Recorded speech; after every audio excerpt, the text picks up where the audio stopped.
హరి ఓం శ్రీ గురుభ్యో నమః. శ్రీ మహాగణాధిపతి నమః.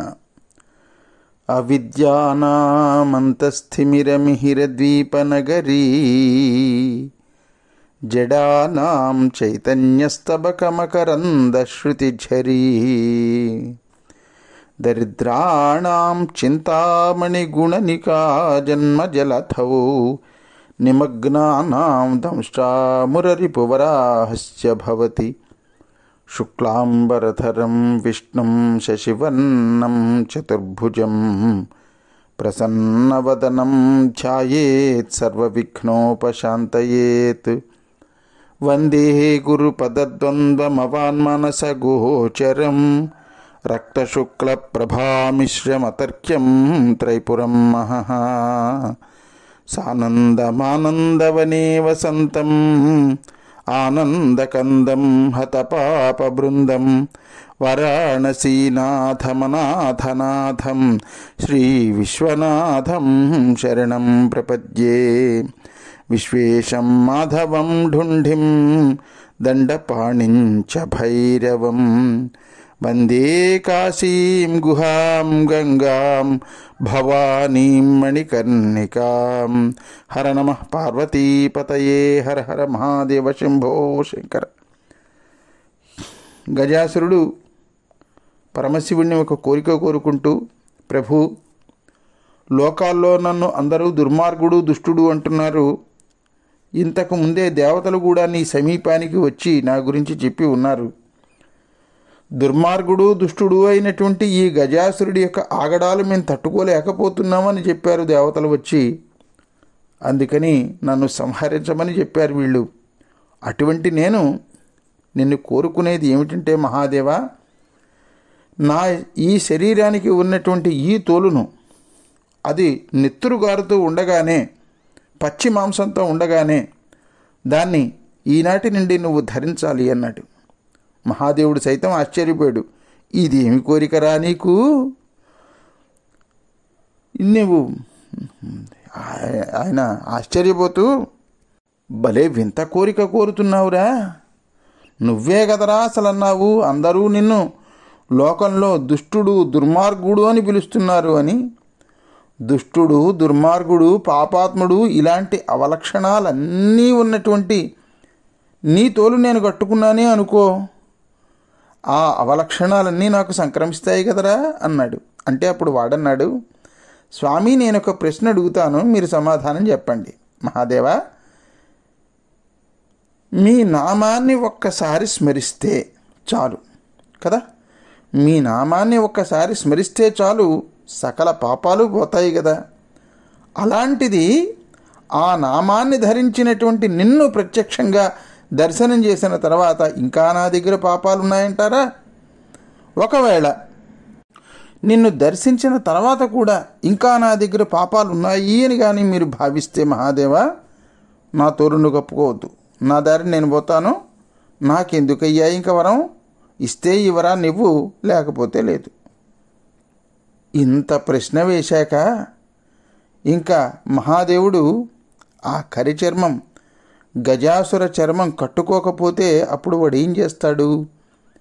ప్రపంచాలంతటికీ కూడా, అన్నింటా కూడా ఈ మాట ప్రచారం చేస్తాడు అని మహాదేవుడు వాడితో అన్నాడు.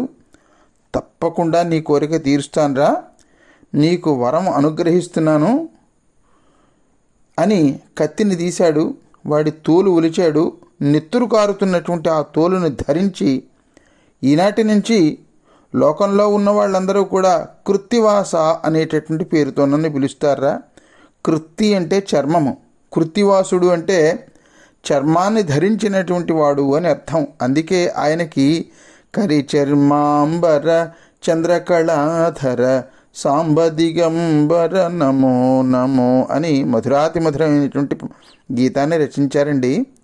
ఒక విషయం గ్రహించండి, ఒక తోలును ఒలిచి పెడితే అది ఇవాళ కాకపోతే రేపైనా సరే కంపు కొడుతుంది. కానీ వీడు కోరుకున్నది ఏమిటి అంటే, నువ్వు ఎన్నాళ్ల పాటు కట్టుకున్నా సరే నా చర్మం మంచి సువాసనలు వెదజల్లాలి తప్ప కంపు కొట్టకూడదు అని కోరుకున్నాడు.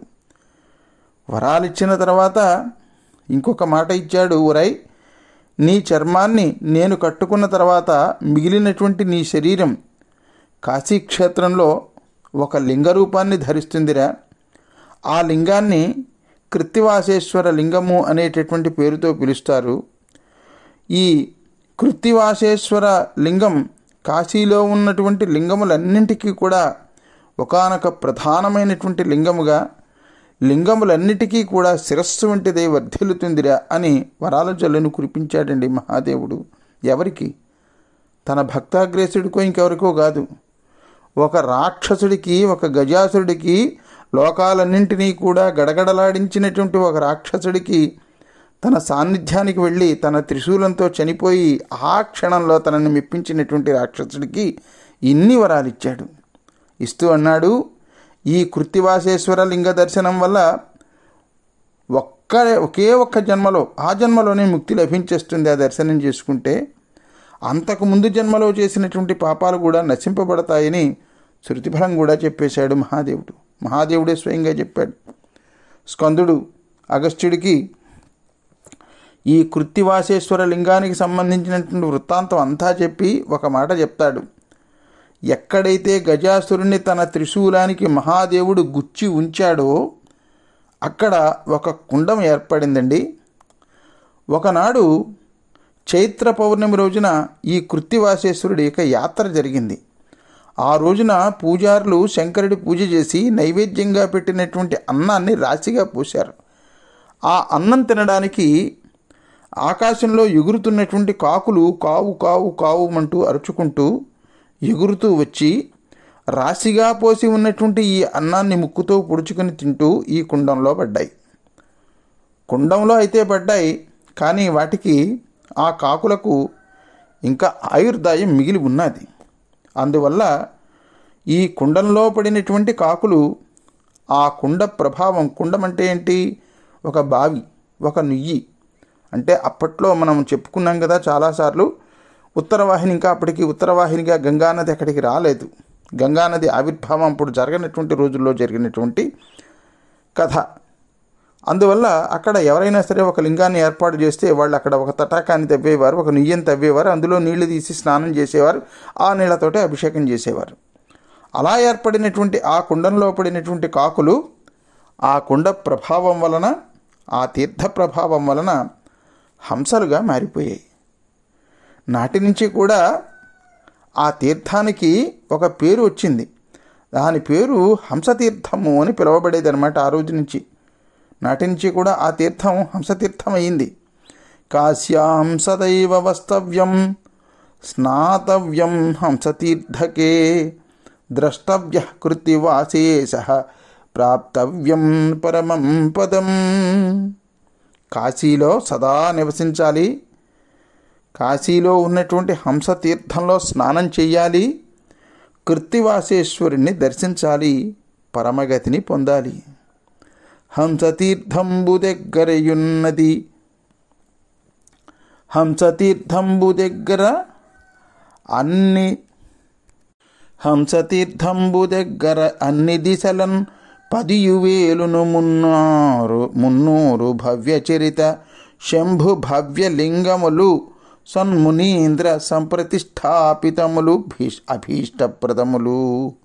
హంసతీర్థానికి 4 వైపులా మునిశ్రేష్ఠులు స్థాపించినటువంటి 10,300 లింగాలున్నాయిట. కృత్తివాసేశ్వరం లింగం కాశ్యాం యైర్న విలోకితం తీమత్యలోకే భారాయ భువో భూత న సంశయ. కాశీక్షేత్రంలో కృత్తివాసేశ్వర శివలింగాన్ని దర్శించనిటువంటి వారు భూమికి భారం అవుతారయ్యా.